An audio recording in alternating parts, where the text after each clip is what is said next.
များသောအားဖြင့်ချက်လက်စီဆိုတာသူများကြည့်ပါရင်မနာလို့တယ်ဖြက်စီတယ်နော်မစ္စရိယဆိုတာကိုကြည့်ပွားသလိုသူများမကြည့်ပွားစေချင်ဘူးအဲ့စိတ်ကလွန်များတယ်လူတွေမှာချက်လက်စီဖြစ်တယ်အနာလို့ဝန်တိုးတယ်အထူးသဖြင့်ဘုရားဘာသာဖြစ်တဲ့ဗမာလူမျိုးတွေကိုများတယ်လို့ပြောကြတယ်ဟုတ်မဟုတ်ကတော့ဘယ်သူမှသူတိသနာလုပ်ထားတာမရှိဘူးသူတိသနာလုပ်ကြည့်စရာတော့ကောင်းတယ်ပေါ့နော်သူတိသနာလုပ်တာဘယ်လိုလုပ်အောင်မတော့လိုက်ပေးကြည့်ပေါ့လူတွေလိုက်ပြီးတယောက်ချင်းလိုက်ပြီးတော့မှတ်တမ်းတယ်လူတစ်ထောင်မှဘယ်နှယောက်ကမနာလို့စိတ်ရှိတယ်လေလိုက်ပြီးတော့အဲ့ဒီနှုံတာနဲ့တွေ့ချင်တော့ဒီ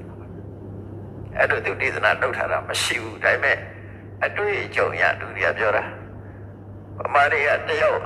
ကြီးပွားလာရင်ကျန်တဲ့တယောက်ကမနာလို့စိတ်ဖြစ်တယ်နော်ပြတ်လို့ပြက်စီလုံးနေရှိတယ်အဲ့တော့ဟုတ်ကောင်းလေဟုတ်ပါလိမ့်မယ်တချို့ကဆိုင်တစ်ဆိုင်ဒီနားမှာရောင်းကောင်းပြီဆိုရင်အဲ့ဒီနေရာလာပြီးတော့တခြားဆိုင်လာဖွင့်အဲ့တော့သူကရောင်းကောင်းခြင်းလို့ဖွင့်တာလည်းဖြစ်နိုင်တယ်သူဖွင့်လိုက်သည့်အတွက်ကြောင့်ဟိုဆိုင်ကလည်းရောင်းကြခြင်းကြသွားတယ်နော်တယောက်ကောင်းစားလို့ရှိရင်နောက်တစ်ယောက်ကအားပေးမဲ့အစားပြက်လို့ပြက်စီလုံးတတ်တဲ့ကျင့်လေးတွေကတော့ရှိတယ်ဆိုတာသိတာရပေါ့နော်ကြားနေရတာပေါ့မျက်စိကတော့မြင်ရတာမဟုတ်ကြားနေရတာပေါ့နိုင်ငံခြားတိုင်းပြည်တွေမှာရောက်ရင်လည်းပဲအဲ့ဒီဟာတွေကြားနေရတယ်ပေါ့တယောက်တယောက်ကူညီရမယ်အစားမကူညီတဲ့စိတ်တွေများနေတယ်အဲ့တော့စိတ်ထက်ကိုအရင်ပြင်ရမယ်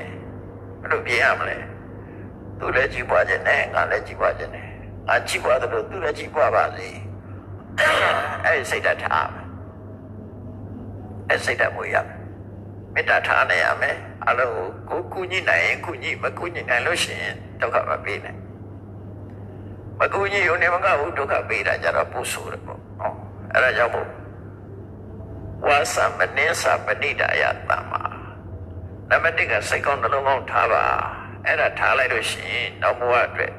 အခြေတည်ကောင်းတစ်ခုရလာနိုင်